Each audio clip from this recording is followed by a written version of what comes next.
We are recording the interview of Michael O'Grady. This interview is being conducted by David Berry from the Wright State University's Veteran Voices Project in Dayton, Ohio. It is 3 p.m. on March 29th, 2018. So why don't we begin with where and when were you born? Born in Livingston, Texas, April 2945. Then who were your parents and what were their occupations? Faye O'Grady, and father was Jesse O'Grady. And he was with the electric co-op back in the early days. And she was a mom and a housewife. Did you have any siblings? Had a brother a year and a half younger than me, and a sister 3 years younger than me. And did anyone in your immediate family serve in the military? My brother followed me 1 year in trail, and he served a complete career in the Air Force.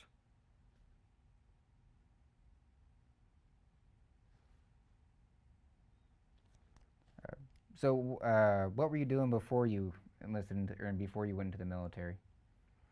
I grew up on a little dirt road town in a place called Lovington, New Mexico. Did odd jobs in the summertime, played baseball in the summertime, played all the sports at one point, wound up settling on tennis, and was #1 on my tennis team for several years, went to state. So did you join the military right after high school then? I went straight from high school graduation to checking in at the Air Force Academy in less than a month. Going to the Air Force Academy was the only way I was ever going to go to college, because my parents couldn't afford to send me to college, even though I was #1 in my high school class. So Air Force Academy was a free education and a career. Were there any other motivators for you to join? Flying. You wanted to be a pilot? Yeah. And what year did you go to the Air Force Academy? I went straight out of high school in June of '63. Graduated June of '67. Was the draft going on during this time, or? Yes, there was a draft, and Bill Clinton and everybody else was trying to figure out how to dodge it. And some were better dodgers than others. Did that motivate you at all, or was that even in your mind? Well, I knew that there were people bailing out to keep from serving, to keep from being drafted. Yeah. But you weren't worried about being drafted. No, you're ready to volunteer. I was going. In Vietnam in early '67, early '63 wasn't front page news at that time. So what made you want to be a pilot, and why the Air Force? Well, I had an uncle who flew P-38s in World War II, and he used to tell some stories about doing this and doing that. And I had a great uncle who was a combat photographer in World War II. And so I got to see a lot of his pictures, a lot of airfields and stuff like that, and aircraft. So one from my mother's side of the family and one from my father's side of the family, and I decided I wanted to fly. Did that come from hearing their stories? And I wanted to fly anyway, but they helped.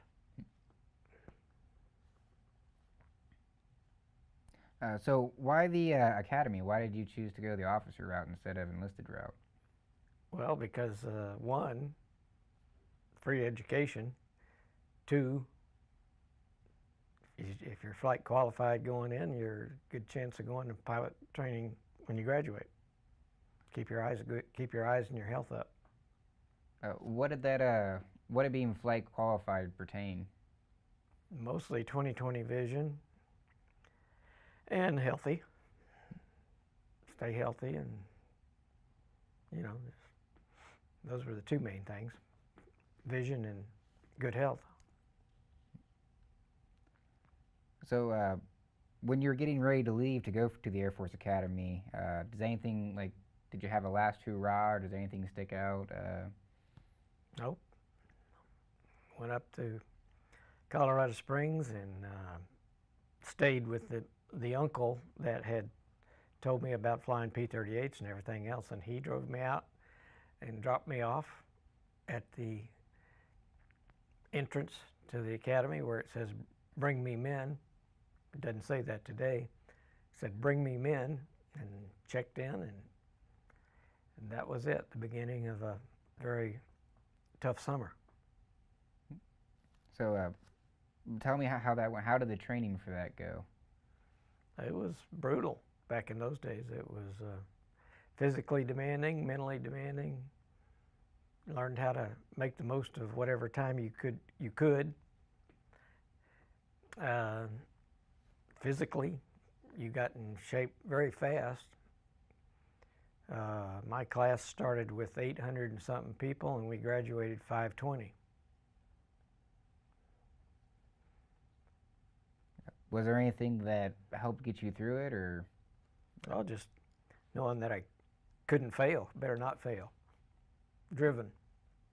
And what was telling you that you couldn't fail? What were you? I didn't have an option.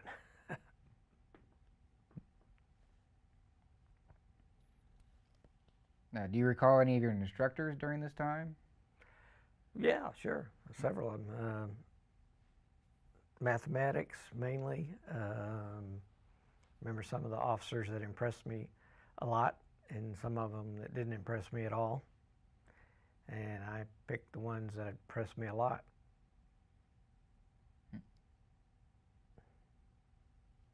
So, you said that you really wanted to fly. You really wanted to be a pilot, and the obvious choice is the Air Force for that. But the Navy or the Army wasn't able to swing you, or did you even talk to them? Well, I felt like I probably could have, with my grades and the support I had, I probably could have gone to West Point, or I probably could have gone to the Naval Academy, but Colorado Springs was closer, and I wanted to fly fighters.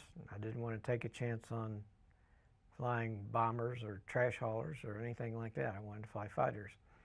And so, yeah, I might have, with my grades and everything else and stuff, I could have probably got an appointment to West Point or to the Naval Academy. But Air Force Academy was closer and muchly preferred, greatly preferred. So, while you're at the Air Force Academy, you're going through your training, you're going through all this physicalness. Afterwards, how did that process go? Did you get to know that you were going to be a fighter pilot when you first got to the academy, or was No. that something that got kind of told to you? You don't find that out till about not even 2 months, maybe a month before graduation. You find out, you know you're pilot qualified and you're going to go somewhere through basic pilot training, UPT. You don't know what aircraft you're ever going to go into. You don't know anything else. You get some choices of bases.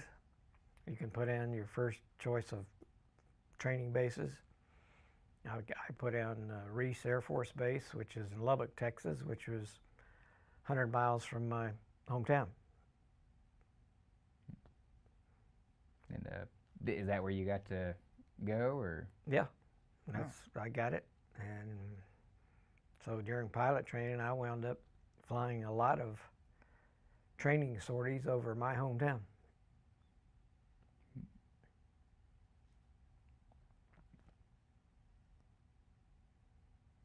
So, during the academy, were they able to give you the equivalent? I'm sorry, a bachelor's degree during this time? Yes, or? everyone graduated with a bachelor's. I was good in mathematics. I got a BS in math. And today they'd say other disciplines, yeah, engineering disciplines. I took all of them, aero, mechanical, astronautics, took all of those courses, kinds of courses. But settled just on mathematics. If I had knew mathematics, I could do any of them. And how long did that take? Did that take 4 years, like a general university, or was that accelerated? 4 years, I forget how many hundreds of hours we accumulated in 4 years, but yeah, it's 4 years, period. 20-something hours a semester, roughly, something like that. Was there any category that you struggled on, or that you found more difficult than Oh, others? I hated law. I flunked law because I kissed it off. I had better ways to spend my time on other more discipline items, discipline courses. Plus, I was also playing varsity sport. I played every year, played a Division I sport. First 3 years, I played tennis and lettered and started every match. And then senior year, I went over to lacrosse and started and lettered and played every match. What made you switch? I mean, you were doing tennis in high school, and Well, I got to play scrimmage against Arthur Ashe in 1965 when the Davis Cup team came up.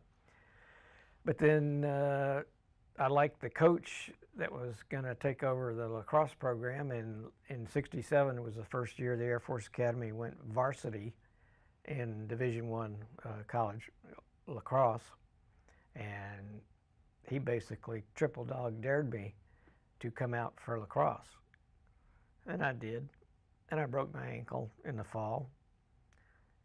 And so he said, just go down to the handball courts and work on my stick work. And I did, and he kept watching me, and I'm in a cast in a handball court working on stick work. And he said, you keep it up, you'll be starting next spring. And I said, okay, we'll see. Sure enough, we went to spring camp, San Francisco. And after spring camp, he said, you're starting midfield. So.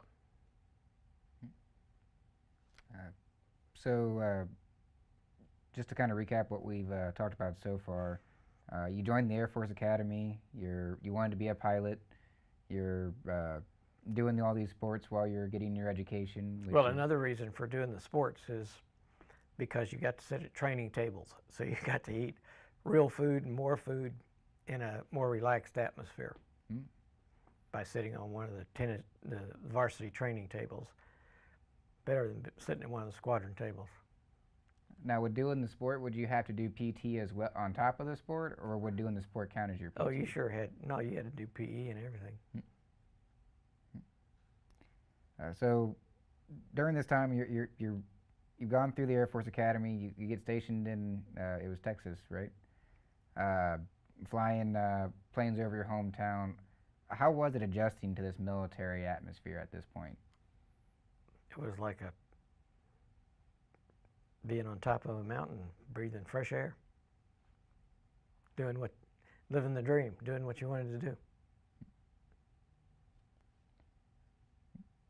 So were there any aircraft that you were specifically assigned to or trained on? You flew a Cessna, what's today a Cessna 172, T-41 in military terms, and you flew a T-37 and then T-38. Did you did any of those aircraft stick out of your mind more than the others, or did you like flying one more than? No, T-38, because it's faster and supersonic and, just more fun airplane. So there was a bit of a thrill there when I'm sure I've never flown an airplane, but I'm sure there's a thrill, but did you go out and seek the thrill? You wanted to fly the fastest? Or was it more for your safety in combat, the fastest? Well, everybody got all three of the aircraft. I mean, you didn't have a choice. But T-38 was the closest thing to a fighter aircraft, and I wanted fighters.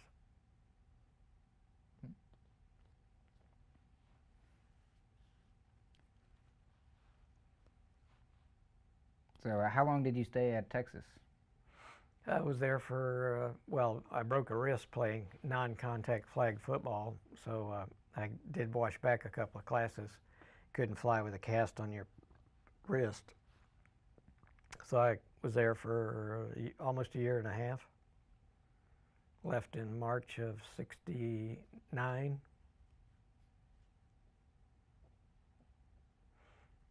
Went off and did winter survival school or Arctic survival school, whatever they call it these days, at Fairchild Air Force Base. And then off to F4 training in Arizona and Florida. As a backseater, I was in the back seat at that time. But did you feel like you finally got in the actual fighter's cockpit and doing what you really wanted to do? Well, I would have preferred to be in the front seat, but I took the back seat anyway. And then what were your roles in the back, sitting in the back? In the back, you work the radar and you work the inertial system, and you help the other guy look out. If you're doing air-to-air and stuff like that, you're an extra set of eyeballs and an extra set of hands. So Yeah, you could fly everything. I could do everything from the back seat. I was the wing commander's back seater in Thailand first tour, and so I was basically leading. He was not a good pilot at that time, and I was basically leading a flight of 4 from the back seat of the lead aircraft. So. Was that difficult doing that, or I know No. in my own personal experience, it always seems like there are incidences where a lower ranking or an enlisted may have to give advice to an officer or tell an officer he's doing something wrong. Well, I flew with bad pilots. Yeah, I flew with some terrible pilots. Was it easy for you to tell them that they were doing wrong, or would you bite your tongue and? You just advise them, and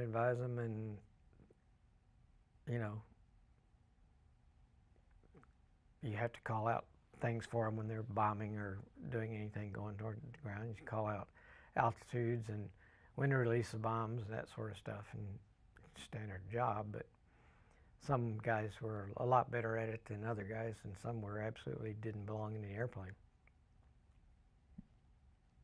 I mean, you would think with the amount of training that you have to go through just to get to that position, does it seem like maybe some of them didn't take it as seriously as you did, or?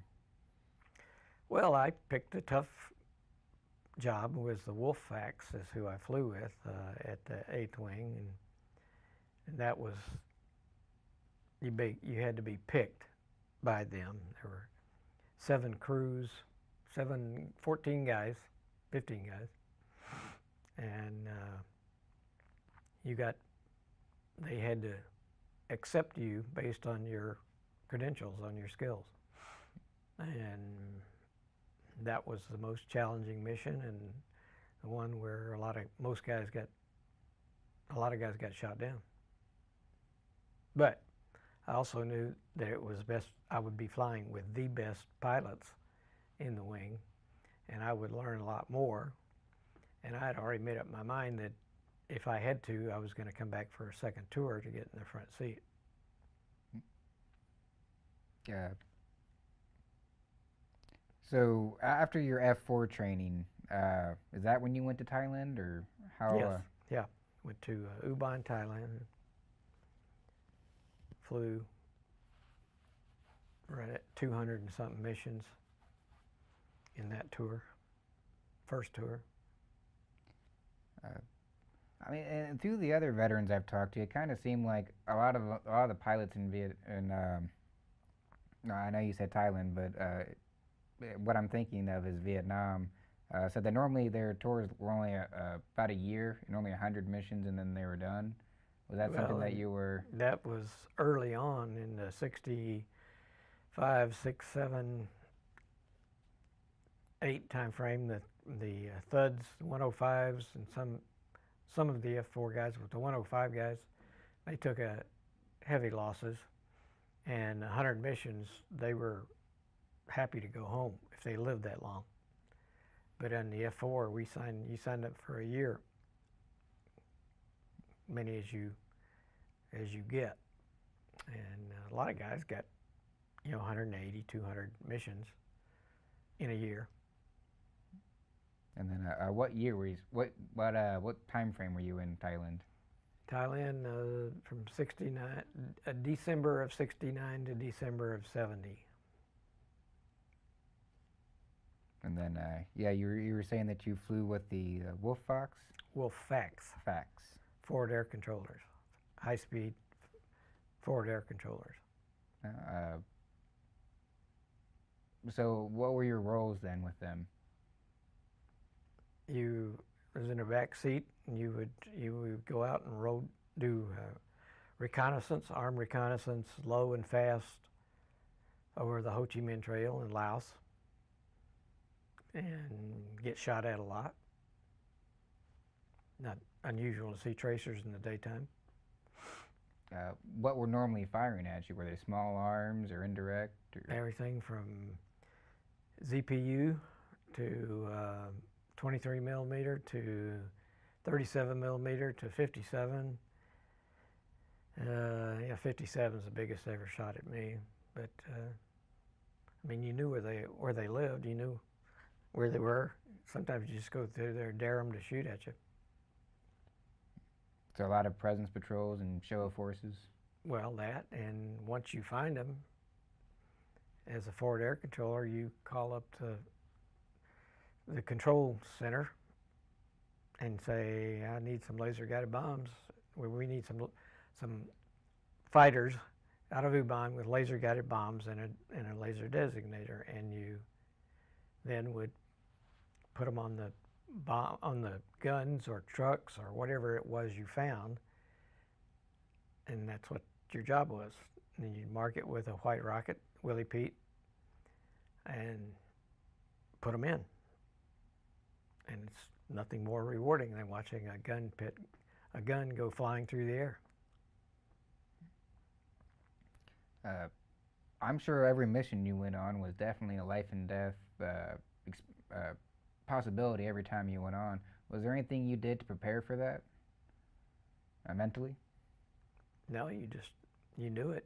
You signed up for that job. You weren't enlisted for that job. You volunteered for that job. And you just, every day, yeah, today, I could take one today. And you just say a little prayer while you're suiting up and riding out in the truck. And when you get back down, you say a little, thank you, Jesus. But yeah, you know you're going to get shot at. So in that particular mission, you were going to get shot at almost every time, every day. I'm sure they kept you very busy for your whole deployment. But did you get a chance to try any of the local food or talk to any of the local population?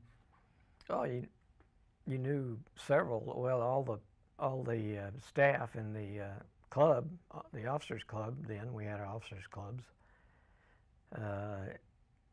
We're all young Thai women, young Thai, ladies and stuff like that. So yeah, talked to several of them, a lot of them.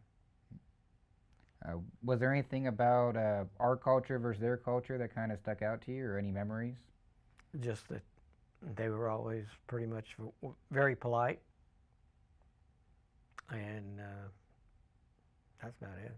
They were polite. They were glad to have us there. So, how did you feel during this time in your life?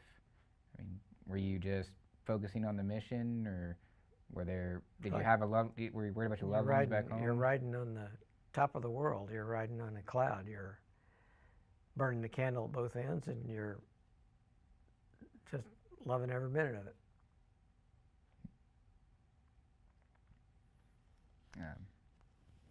I'm sure you went on a lot of great missions, or a lot of, I'll say great.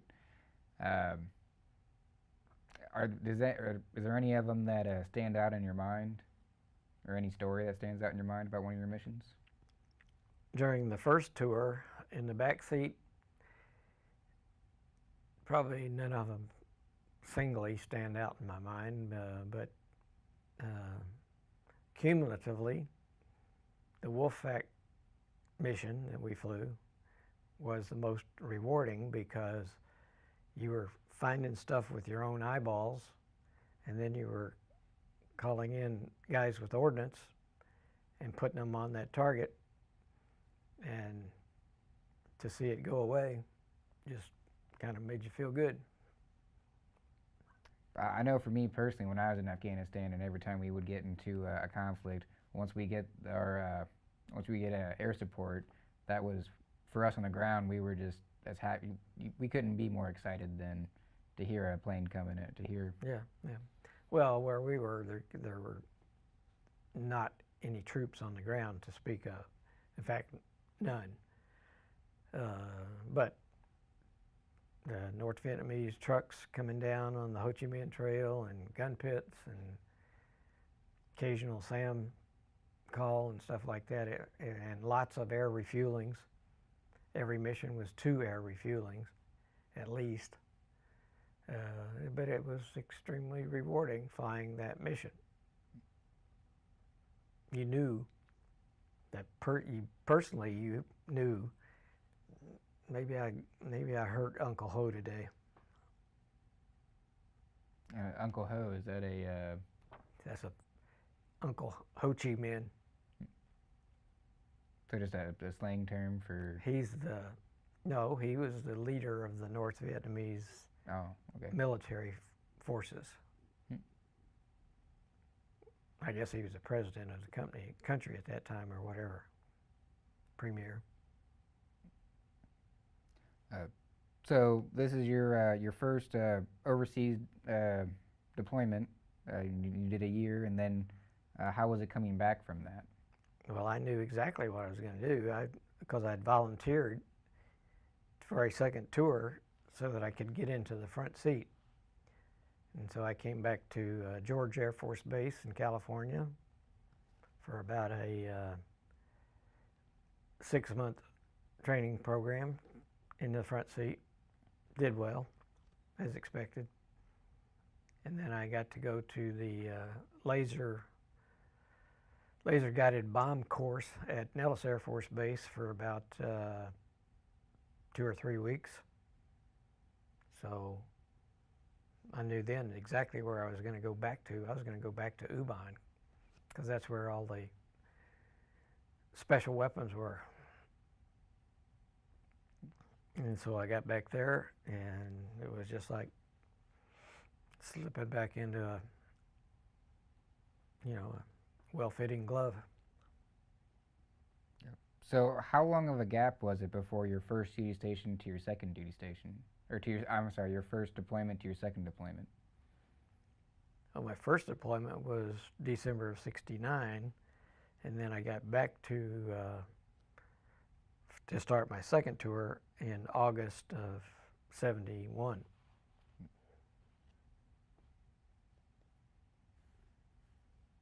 And were you happy with that much time being back in training, and were you ready just to get back there? It was in the States. It was back with my wife and my daughter, and it was, you get to kind of decompress, but you're still living the dream.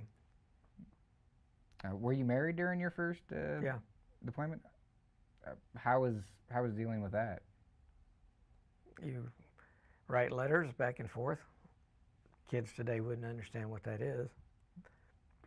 And we had the phone calls, occasional phone calls, every couple of weeks or a month on what was called the Mars radio system, which was talking to your wife, "I love you," over. "I love you too," over. So it was one of those antiquated systems, but at least it was real time. Now, did you meet your wife in high school? Because with No, I joining the met Air her Force, when I was going through pilot training in Lubbock, Texas. And we got married there. was she in the service as well, or was she No. just around the area? No, she lived there. She lived in Lubbock, Texas, and was going to Texas Tech. Well, what was she studying? What was she studying? At that time, I'm not even sure. Interior design or decorating or something, if I recall. I don't know. Can't remember. So You're going back to Thailand for your second deployment, and with this time you're in the front seat. You're in uh, the driver's seat. Uh, so how was that for you? Living the dream. So you just got what you wanted and were happy as can be. Were you doing a lot of the same missions that you were doing before? I did, because of all my backseat time and everything and so forth. As soon as wasn't I hadn't been back there a month or so, month and a half, and they upgraded me to IP, instructor pilot, which means I had to fly some sorties with some guys in the back seat, or me in the back seat, them in the front seat. So it was as a instructor pilot, I already knew about the special weapons, so I knew it was qualified in all of those. And then at some point, there were some guys still there from my previous tour that said, when did I want to go back into Wolfpack? And I said, as soon as you can take me. And so I did in November timeframe of '71. And then I started flying that regularly, and then just kept on, and then at some point, I want to say early '72, I got picked for Stanaval, standardization check ride guys. So I got picked up for Stanaval for the wing, so I was flying with all the squadrons, all the missions, the stuff that they did. So I take it when you were flying the hope I say it right this time, the Wolfpack, were you normally in pretty small groups, or? We covered 4 3-hour periods a day, 4 sorties a day, so 8 guys. We flew 4 3-hour sorties, and that was 3 hours in Laos or in North Vietnam. So how many other aircrafts would be with you while you were doing these missions? None. We were single ship. We were FACing. We were finding the guns, finding the SAM sites, finding the oil storage areas, marking them with a Willie Pete rocket, and then putting flights in to hit the trucks or hit whatever it was we found. And then this new role that you mentioned, now you're flying with a group of other aircrafts, or? Well, I mean, every other sortie or so, because you were still flying regular sorties with your home squadron. So, yeah, you're flying 4 ships, 2 ships, 4 ships, all the time. The only mission that had single aircraft were the Wolfpack and the Loran guys out of the 25th Squadron, and they were the ones that put in the acoustic sensors along the trail, which was code. It's unclassified today. Igloo White was the code name for it, but it was putting in acoustic sensors so that various platforms could listen to the trucks moving down the Ho Chi Minh Trail. So, I mean, what you were doing was vital for mission success then. We thought so. Find the guns, kill the guns. Killing trucks was just kind of icing on the cake. But finding guns and killing guns, and then later SAM sites as we moved in back into North Vietnam, that was, again, extremely rewarding. During this time, many a day I would fly across the Mekong River going west to east, and the first sortie in the morning, so that would have been about 5:45, Thailand time, and you see the sun coming up in the Gulf of Tonkin, and then seeing the glimmer of the Mekong River below you as you cross into Laos, and just tell your backseater, can you believe we're actually getting paid to do this?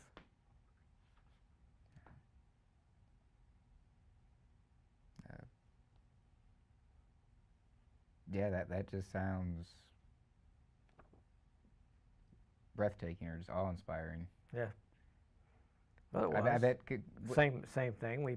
We handpicked the guys that we thought were best in the wing, and brought them into Wolffax, and then you flew training sorties with them and told them, showed them how to work a flight, how to talk on the radio, and what all the things, the multitasking that had to go on while you're working a flight of 4 on a group of guns. So it sounds like you guys were the best of the best. Did you walk around the base with a pep in your step, or? Yep, yeah. Did you guys get any special And we privileges? had a red, white, and blue scarf that we wore, and it was our marking.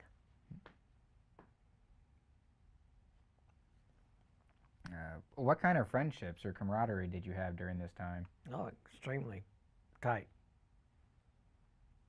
Because those other guys didn't know they couldn't comprehend what we were doing, really.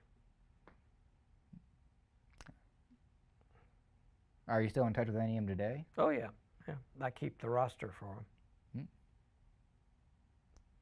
So, what would you do with your fellow service members for fun when you guys weren't out on a mission? Well, usually we went to the officers' club and drank beer or something, some libation every evening. And the guys that weren't supposed to be there were the guys that had the first sortie the next morning, where they had to be in Laos or in North Vietnam by 6 a.m. So they did not get to stay late and drink. So, is there anything that you would say that drove that camaraderie to as deep of a level as it is? I mean, for you to stay in contact with them for so long. Oh, you just knew that every day, just about, a lot of missions, a high percentage of the missions, you were going to get shot at, and they were trying to kill you. They wanted you dead, and so I just, followed the golden rule. Do unto others as they would do unto you, and so killing them was just part of the job. And especially when you hit a really good target and got spectacular results out of it, made you feel that much better.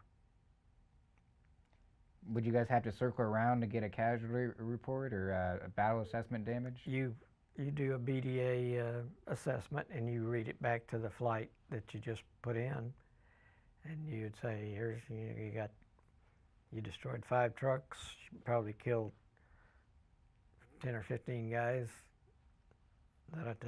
killed a SAM site, killed a 37 millimeter gun, but you give them you read to them what your assessment is, your battle damage assessment is, and you read it to them and say, thank you very much. Go home. And then when you would come back from a mission like this, would you think on it, or would you just kind of get ready for the next mission? Just get ready for the next one. Well, you do an intelligence report, a DISUM they call it, Daily Intelligence Summary, and you wrote down everything that you saw that was noteworthy that day for future targeting. If you saw some gun locations, or you saw, particular traffic of some kind on the ground, you would mark that. You would sometimes call for a reconnaissance flight over that area the next day if they could, and let's get some real pictures of that. And you live for the next mission. You work the next mission. You didn't have time to live in the past. What would you say would be the hardest aspect of your job, especially during during your deployment times? The hardest aspect? Hmm. Fatigue. Sometimes you just had to say, I need to take a day off. I needed some downtime. Uh, when the world's spinning around and you're burning the candles at both ends, some days you need to. There's months where I flew 100 combat hours in a month, 30 combat sorties in a month. Because I was flying Stanoval, so I was flying extra stuff besides Wolfpack. So you, at some point, you do have to say, I need to catch my breath. What motivated you to just keep going? Were you thinking about your other service members, or were you thinking about the mission, or to take on extra duties like that? Well, you just you volunteered for it. Didn't need any motivation. Volunteered for it. So, how long was this deployment then? Was this a year as well? A year. From August of 71 to August of 72. And then, were there any other memories from this deployment that stick out to you, or? Some key targets that we hit stick out in my mind, but other than saying guns or SAM sites, I'm not going to say any more than that. So, was this your final? And finding a particular target that you knew was going to hurt them, and then hitting it successfully, that was extremely rewarding.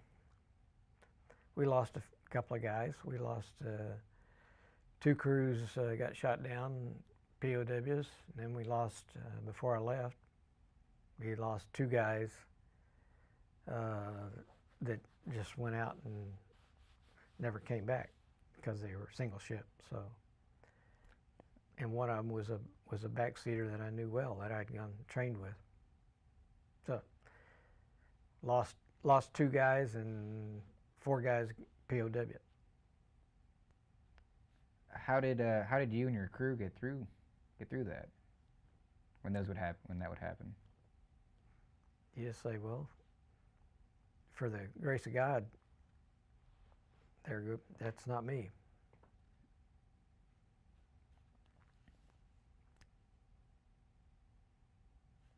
And then, so coming back from this deployment, how was it coming back home?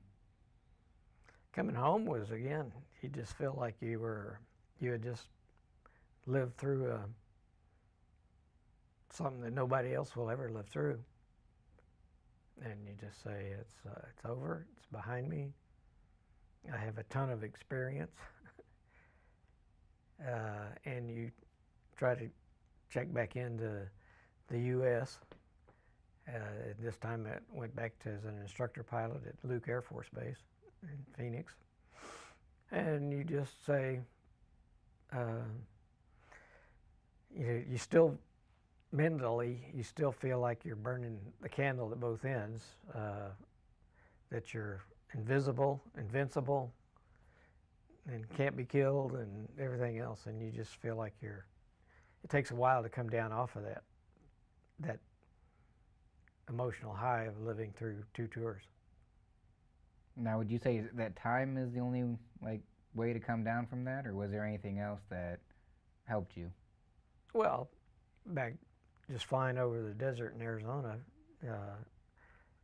hardly stressful. Just fine, flying around the flagpole. But it took several years to really just decompress. Not that doesn't have anything to do with PTSD or anything like that. It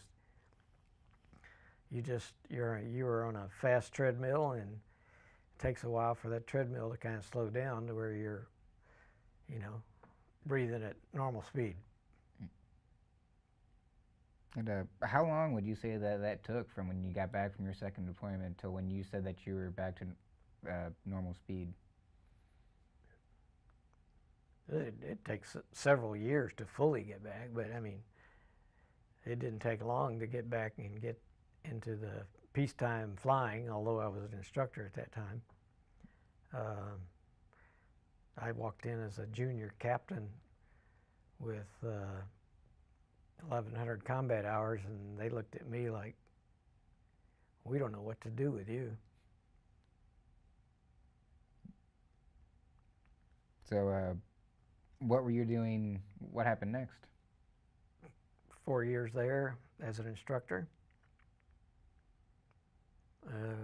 I did get to go over to Miramar, California to go through the Top Gun, Navy Top Gun course.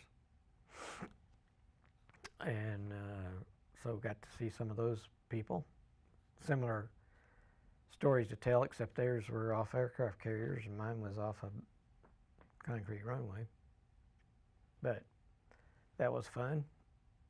Were there any back and forth between Air Force pilots and Navy pilots?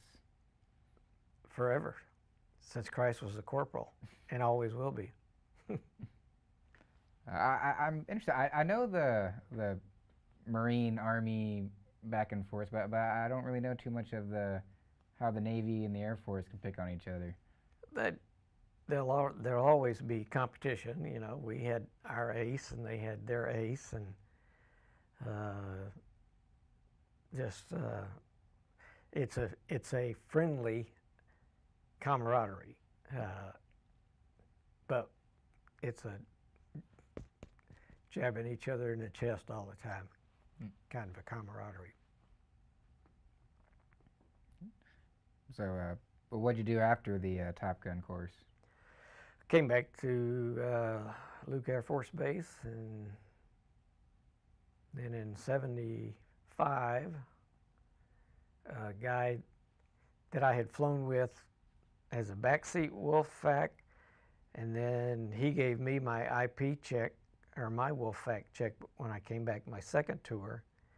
Guy's name, I don't need to say his name, but so he was flying with the Thunderbirds at the time, and he came up to me one point and he says again, you know, I dare you to try out for the Thunderbirds. Who wants to do that? And then it came down to, well, I double dog dare you to try out for the Thunderbirds. And so I did. And I made the finals and top 5 guys. But I didn't make the team. It was my first year to try out. But I had fun. Got to fly with them, got to travel with them. And the Thunderbirds, is that kind of like the Blue Air Force, Angels? Or the Air Force Thunderbirds. What do the Thunderbirds do? They're acrobatic formation stuff. They put on air shows, and they're flying F-16s today. Painted up like a Thunderbird, blue, red, white, and blue. Thunderbird on the bottom. I think I might have seen them at a couple air shows. Yeah, you have. Trust me, you have. But you weren't really dead set to actually be a member of the team. You were just It was kind of just a happenstance, fun thing to do. I'm not sure I would have enjoyed being a Thunderbird, but it was fun. And what happened next? From there, went to Germany to staff job at 17th Air Force in Sembach, Germany, and then just staff job there, fighter operations, plans and ops. And then I went back to Spangdahlem, Germany, and did get back into flying the F-4 at Spangdahlem, but as a staff puke.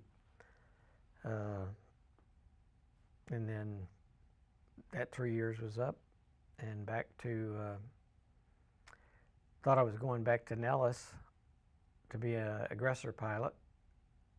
And then about the time I was ready to step out the door, they said, not so fast.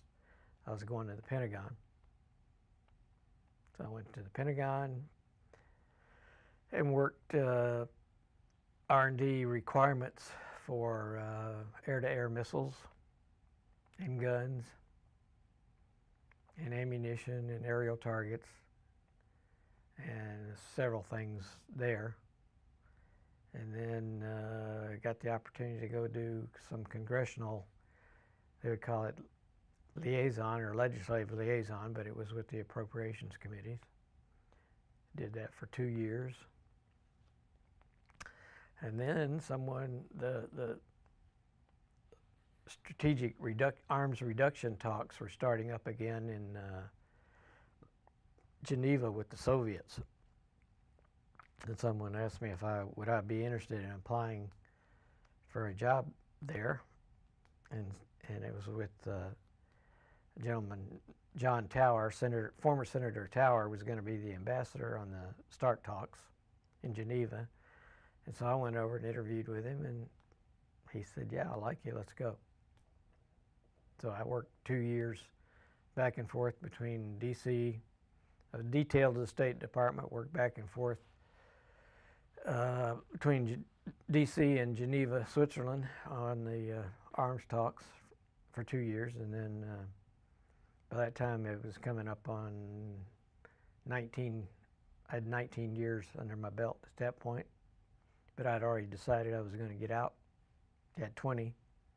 And so I just found a way to come back to D.C. and finished out my tour at in the military at Andrews Air Force Base. Again, in Systems Command, doing R&D kinds of things. And retired. Was that always the goal to retire, or did it just kind of happen that way? It just kind of rolled out that way, and you look at your circumstances financially. My wife had a good job in D.C. You just, after a while you get tired of moving. And they say I could have made colonel, but I said I don't even want to try it. I don't even want to, I'm getting out at 20. So what did you do after you separated from the military? I went straight to work for a defense contractor and worked for that defense contractor for 23 years. Did you get to fly with them ever again? Or? No, no flying. And are you a member of any veteran organizations? If you consider the American Legion or the VFW, yeah. Definitely. Has being a part of that helped keep you around the veteran mentality and help you feel more a part of a community, or how has it been being a part of the American Legions and VFWs? Well, it's just a good place to go and meet and relax and have a libation or two. They treat us well, the group that I'm with, and I keep rosters for several of the former veterans that I know, including the Wolfpacks. And so it was just an easy transition with better pay. So how would you say your wartime experience affected your life? Well, every day's, everything that's back there is in your rearview mirror. You can sort of remember it and learn from it and learn how to assimilate it into what's in front of you, but you stay focused on what's in front of you, Today's the last day of your life, and tomorrow's the first day of your life. What are some life lessons you learned from your military service? Right. There are some battles that are worth fighting, and there are some that aren't worth fighting, and that politicians can never be trusted. If you're in the military, don't ever trust a politician at your 6 o'clock. The Vietnam War was, as we found out later, one of the most mangled efforts ever by a bunch of guys with good intentions that politicians kept screwing up. And that starts with Lyndon Johnson and McNamara and Dean Rusk.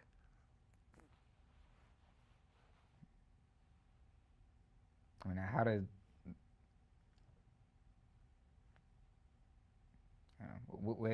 with seeing that during the conflict that you were involved in, how did that? Uh, I know you said they don't trust politicians, but how did you feel about uh, our government as a whole, or the idea of patriotism after those situations happened? Well,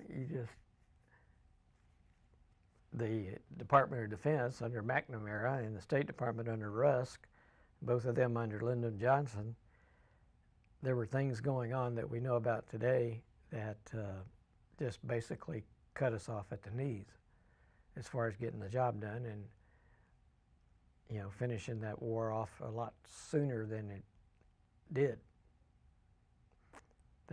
We basically fought for 6-7 years with one hand tied behind our back. So if there's a way for the politicians and now the media, and back then that's when the media started ripping us up, the Dan Rathers and the Brokaws and the Walter Cronkites and all those guys that were, quote, war reporters over there, that was the beginning of the end as far as the American population thinks of war. American people don't have a stomach for it today, thanks to those guys.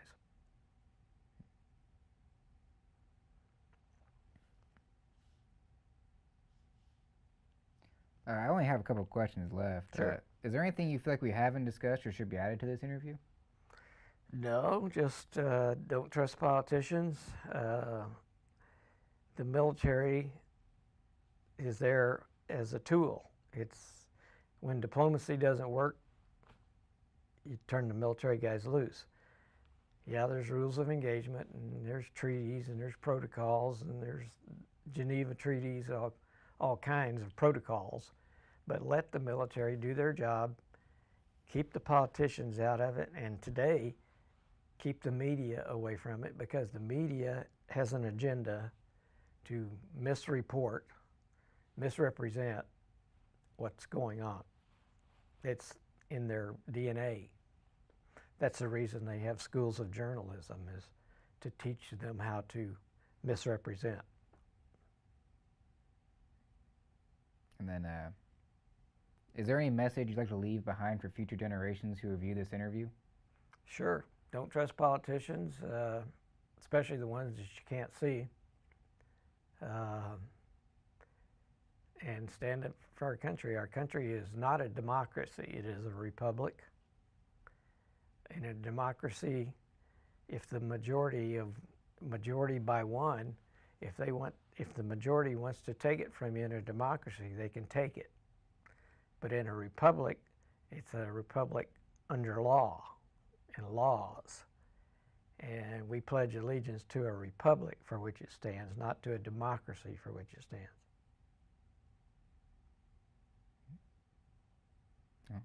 Well, thank you. This concludes our interview. I just want to say thank you for your service, and thank you for taking the time to do this interview. Thank you.